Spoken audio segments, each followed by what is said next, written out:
Hello everybody, welcome on in. It's the start of a new week here on Betting Weekly Game Bet Match. It's the second week of the first major of 2026. I'm your host Nigel Seeley. Before I introduce you to Sean Calvert, who is our chief ATB Tour handicapper, please hit the subscribe button. Please. We've had a load of views again, as we do in these majors, but not many of you are converting to hit that subscribe button. It's really important for us. Hit the subscribe button. You'll be notified of every time any bit of content drops, and it's good for us because them good people at Bet Rivers look favourable to us if we get more subscribers. So please hit the subscribe button. Please join us. And not only this, we have covered you in all the world of sport as well. And if you're a fan of sports betting, you're a sports betting fan, this is your number one YouTube channel. Okay, Sean, how you doing, mate? It's the second week of a major. Yep. It's a little bit uninspiring, the Australian Open. I mean, I was looking forward to it, but we haven't had a great match. Favourites are winning. It's got this kind of sort of inevitability about it at the moment, isn't it? Yeah, I mean, I don't know what the women's is like, but the men's is, as you were for the last, since quite a while, I would suggest. I'm just looking at the draw here. Obviously Djokovic has been handed a walkover by Mensa. It's the same old, isn't it? Alcaraz, Diminor, Zverev, Djokovic, Sinner. Ultimately, Alcaraz against Sinner most likely, and then pick the winner out of that. It's. I'm sure it's great for the fans. I'm sure it's exactly what the tournament wants. I should imagine. I'm sure Craig Tiley sat there rubbing his hands, thinking, "Yeah, this is going exactly to plan." But for us, we're approaching it from a different angle, aren't we? We're trying to find some betting value, and there's not been a great deal around, has there? No, it's certainly been a tournament for favourite bettors and parlay bettors pulling up those favourites. So if parlays and favourites win, it means we usually struggle a little bit here on the show. Slams, as you can see majors, yeah. As you see from our P&L, we're minus 3.61. But obviously, a couple of that was Medvedev on our outright market, which is small players who got annihilated this morning by Lerner Tien, who was in sensational form. Before we go into the matches, let's have a look at the current outright market, and this is the current prices with Bet Rivers to win the Australian Open. And not, as you say, not really much change at the top of the market. Jannik Sinner is minus 112, who survived a huge scare in his last round. Very fortunate with the fact that they closed the roof, let give him time off. The heat, he was gone. He was completely gone. Yep. But he managed to find a way through. And he's still in the tournament, which is bad news for Bet Rivers, because I can imagine being a big liability. He's minus 112. Carlos Alcaraz plus 150. I still don't. Carlos Alcaraz just. I don't know. I can't bet him at plus 150. Novak Djokovic has shortened up, but at 38, going into the hot conditions in the second week of a major, can you trust him?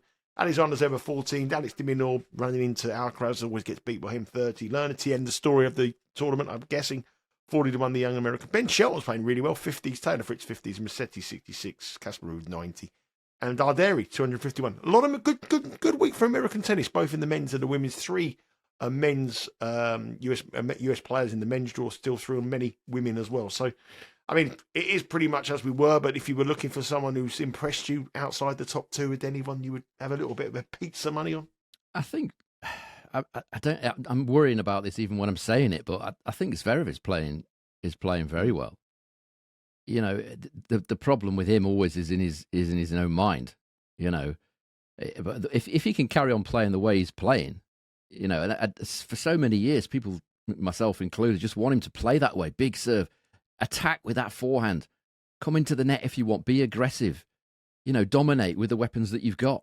It's what everyone's been asking Zverev to do for years and years, and he sometimes he does it, and sometimes he loses confidence and retreats half a mile behind the baseline again. But at the minute, if he carries on playing like that, which I have to say I do doubt, when push comes to shove at a major against a big player, he tends to go into his shell. But if he carries on playing like that, it's he looks a threat.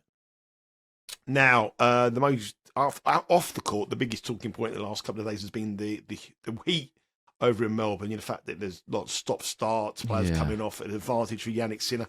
I know the weather has been pretty chilly, not cold, chilly, but it was cold by Melbourne standards yesterday after that real hot day.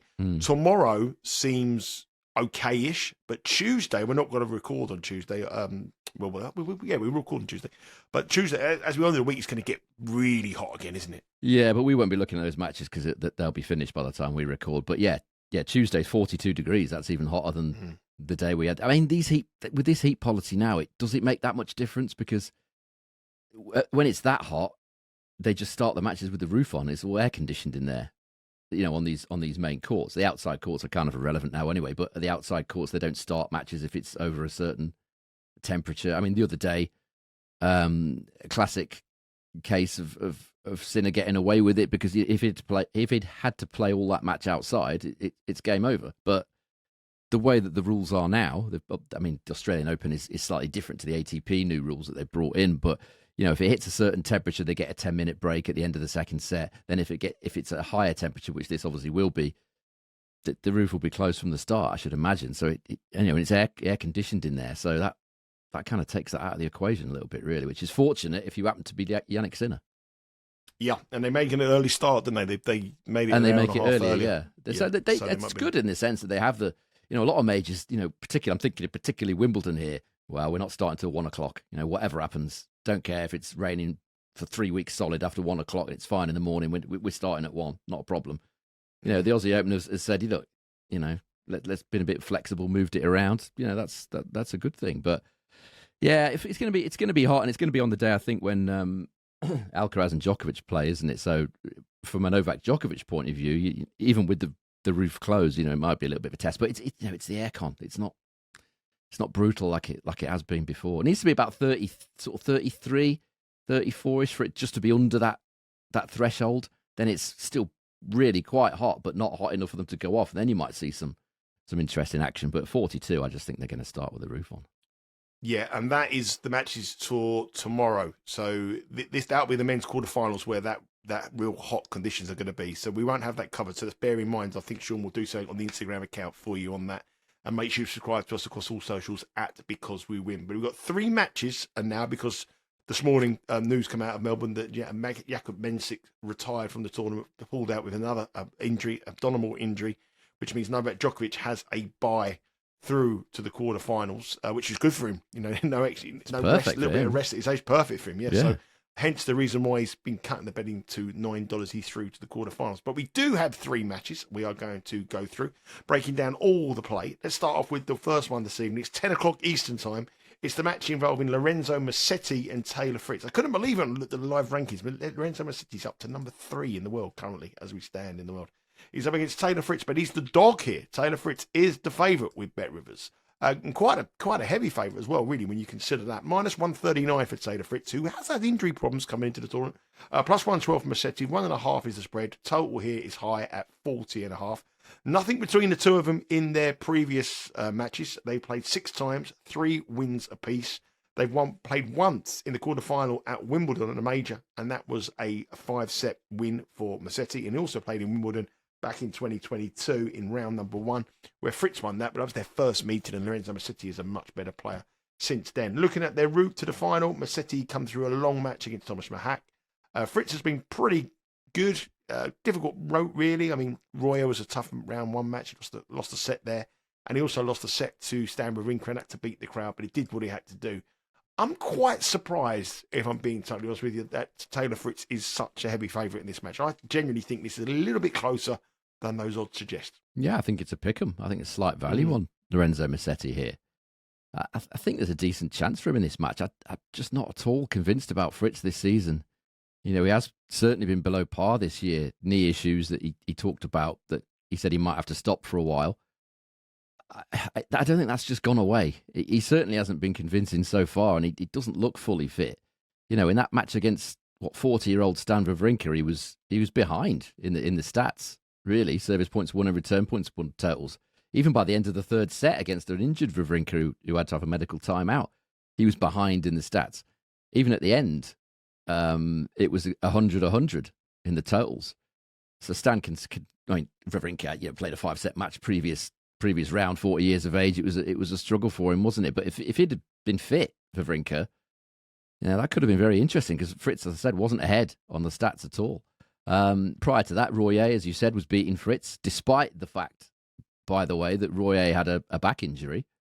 And even Capriva, who's more of a clay grinder, gave Fritz an all right test in the end. I think it was 7-6, the 3rd set that they played there.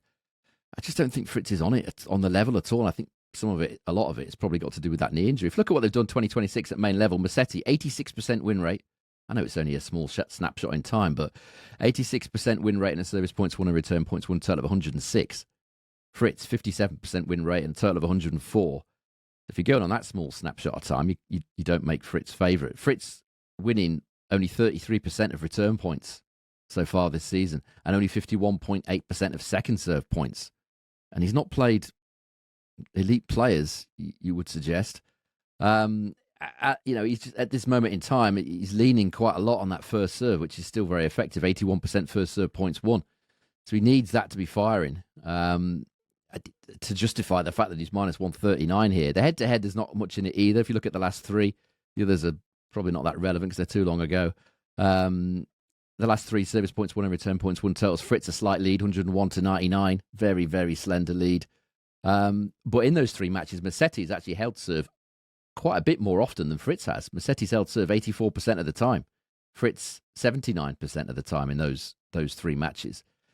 And Musetti will also need to serve better. He served poorly against Thomas Mahatch in the last round, which contributed to the fact that he had to go 5. But his serve is a lot more of a weapon now than it was certainly this time last year, probably even 6-8 months ago. It's a much better serve, though he didn't have a good day with that particular shot against Mahatch.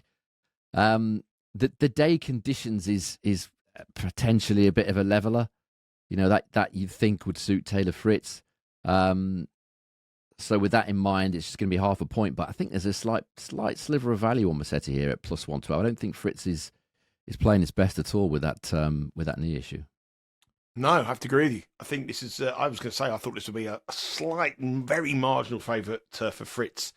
But he's a minus 139, heavy favourite with Bet Rivers, and that match starts at 10 p.m. And remember, you can live stream all these matches on the Bet Rivers app, so download the app and head across. And while you got the app, remember, we've teamed up with Bet Rivers for a Aussie Open bonus bet. Enter the bonus code BWAO26, a betting weekly Australian Open 26 in your Bet Rivers app to get a $10 bonus bet to use on Australian Open wager.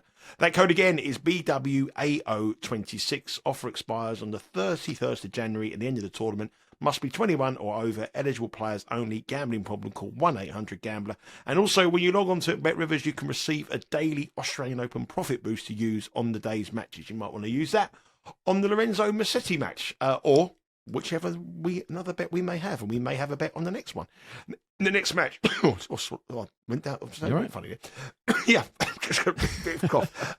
Ben Shelton up against Casper Ruud. Ben Shelton, I think, has been looking really, really good. And he hasn't done it. He does well at majors, but doesn't get to the finals. He gets quarterfinals consistently. But I think what I've seen so far, he looks playing some of the best tennis. He hasn't dropped the set yet, and he's up against Casper Ruud, who has given the American some problems in the past.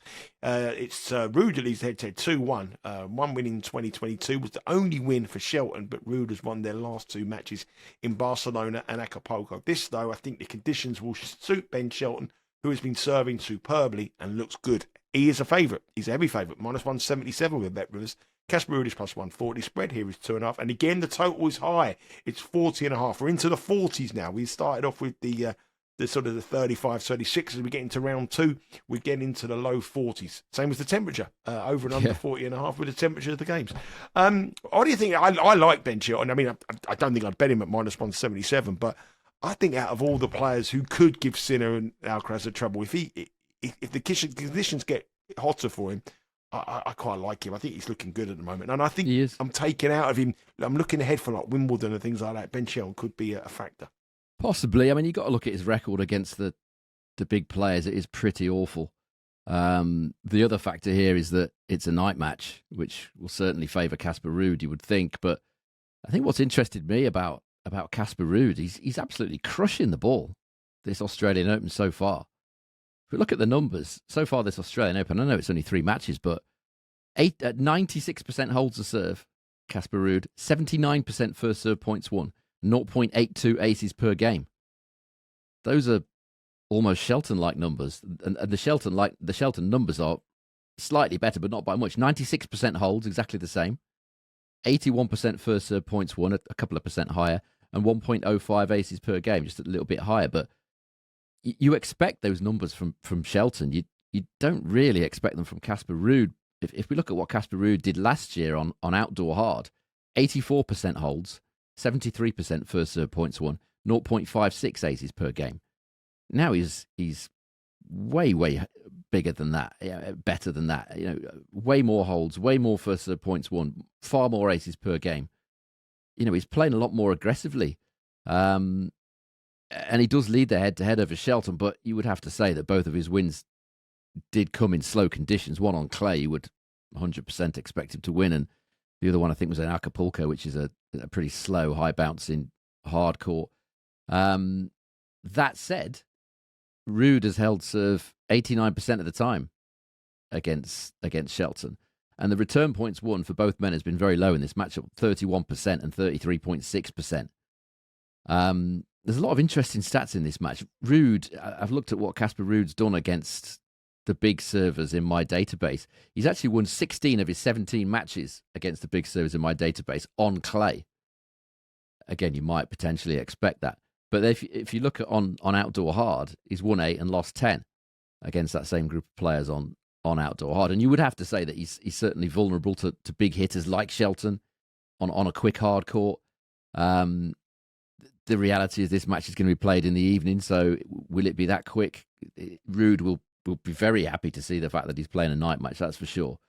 And the other factor, as you mentioned, Shelton is way better in slams than he is on the tour. And the stats tell you that very clearly. Last 2 years in hard court majors, Ben Shelton, 78% win rate and a service points won and return points won total of 107. Now, in that same time period away from majors on outdoor hard, 65% win rate and a total of 102. So a big difference between what he's done on outdoor hard on the grind of the tour and what he does on the same surface in majors.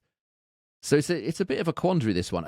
I think probably the way to go, given those serving stats, given that Ruud doesn't normally produce those sort of numbers, I think that probably the way to go here would be to take the set one over 10.5 games at plus 165 with Bet Rivers. I think that's probably the way to bet it. If you want to bet Shelton, and I think a lot of people will, because like you said, he looks really sharp and really impressive so far. You could argue that the opposition hasn't been that great, and Sweeney and Vachereau and Bear is obviously a quality player there. So I think if you want to bet Shelton, I would take him to win this match and the match go over 40.5 games, which is a plus 225 chance of Bet River. So you've got a couple of plus money options there to think about. I would probably take the set one overs just on the basis that I think it's probably good value, that because the books don't normally expect Ruud to produce these sort of serving numbers that he's actually producing at the minute. There's a couple of ways to get with them at plus money. Ben Shelton probably will win it, but on the money line does look a little bit too short. I just want to just say something. I mean, I'm looking at the weather forecast here in Melbourne, and we touched on this in Australian Opens in the past about 4 seasons in one day and how it contrasts. I mean, tomorrow, right, the weather is going to be, Tuesday, the weather's going to be 107, around about 107, 108 on court 42. That's in the shade. Sunday, and on Sunday, it's going to drop to 66 and rain. I mean, that is Melbourne, though, isn't it? It's 107 to 66 in the space of 4 or 5 days. I mean, that is, and rain. It's insane how that can change crazy. So quickly. It is crazy. It was like last week, wasn't it? One day was 19, the next one was 38. You've doubled the temperature in less than 24 hours. I'm sure people that live in Melbourne will be very much used to that. I've been there a couple of times. It does get a little bit crazy. I was there. People will remember 2007. If people remember, if they were listening, I'm sure they weren't. But when I was there in 2007, it was the extreme heat policy was very different. I was watching Tipsarevic and Nalbandian on the old Margaret Court Arena. I was sat there with 2 bottles of water. It was 40 odd degrees, and they were still playing. They played 5 sets, but yeah, Melbourne weather is still crazy. Let's move on to our final match. It is an all-Italian affair, and really, it's a very one-sided betting affair, and the most one-sided match. Where Jannik Sinner is a minus 10,000 chance to beat Luciano Darderi. Darderi has done well. He's up to a career high, just outside the top 20 in the world, but this is a huge upgrade in what he's played so far against the tournament favourite and the defending champion. Spread here, the interesting mark is obviously the spread, the set bet and that kind of stuff. Even Sinner to win 3-0 is minus 385. The spread here is that 6.5 or 8.5? My eyes are playing up. Is it 8.5? I think it's 8.5. 8.5. Yeah. And the total is 28.5 with the the under, the favourite at -124. So you're looking at under 28.5 as a favourite here. The two have never played, which is a surprise, really, when you consider that they're a similar kind of age. Two Italian players, never ever met before. But Darderi has done what he had to do to get this far. Beat Garin, beat Baez, who was in great form, beat Kachanov, and obviously Sinner on the back of that real struggle against Pizarro. But the weather's going to be good for him. And it's really a question of can Darderi make it competitive, isn't it? It is, yeah. I mean, as we said, the extreme heat policy really did save Jannik Sinner against Spizzeri. I don't think anybody could argue with that. And it does remain his Achilles heel, his conditioning, his body conditioning, his fitness, his stamina, whatever you want to call it, in really hot weather. But, there is grades of that heat policy, and closing the roof, playing in aircon, it's absolutely saved him. But it's not going to be anywhere near that hot on Monday. It's still pretty warm, so 30-odd degrees. But you would think, assuming that he's had no ill effects from those body cramps that he had, you would think he'd be able to ease through this match. I mean, I talked about Darderi a few times already this year. We put him up as a lean, didn't we, against Baez, and he won that. His serve is underrated, as I've said 2 or 3 times already, and he's going to need it today, isn't it? Tonight, isn't he? I mean, he's only played 4 career matches against top 10 opponents. Which, explains why he's not played against Sinner. He's not getting to the latter stages of these tournaments. He's yet to win a set in any of those 4 matches against top 10 opponents, and 2 of them were played on clay, which you would undoubtedly say is his favourite surface. I mean, he came up against Alcaraz at the US Open last summer, not that long ago, and Alcaraz absolutely blitzed him for the loss of only 6 games. And you can see this being a similar scenario if Sinner is okay, which he should be. I think the under 28.5 games might be popular. It looks like it is popular, actually, because it was -105 when I initially wrote this. Under 28.5 looks like it's -124 now. -124. Yeah, it looks like the value's gone there. I mean, if we look at what Darderi's done in his 5 matches against the current top 20 away from clay, he's only winning 44% of second serve points, and he's only winning 30% of return points. So he's not getting into too many rallies on the opponent's serve, and he's not winning anywhere near enough second serve points on his own serve. It's a recipe for disaster. If you look at what Jannik Sinner's actually done in hard court majors when he's been priced up between 1.01 and 1.09, which he is here, 5 of his last 6 matches, he's won the opening set 6-1 or 6-2. The only one that didn't end 6-1, 6-2 was that heat-affected match against Spizzeri the other day. So if you're betting on this one and value is very thin on the ground, you would have to say that there is an option for group betting on the correct score. Sinner to win the opening set 6-love, 6-1 or 6-2.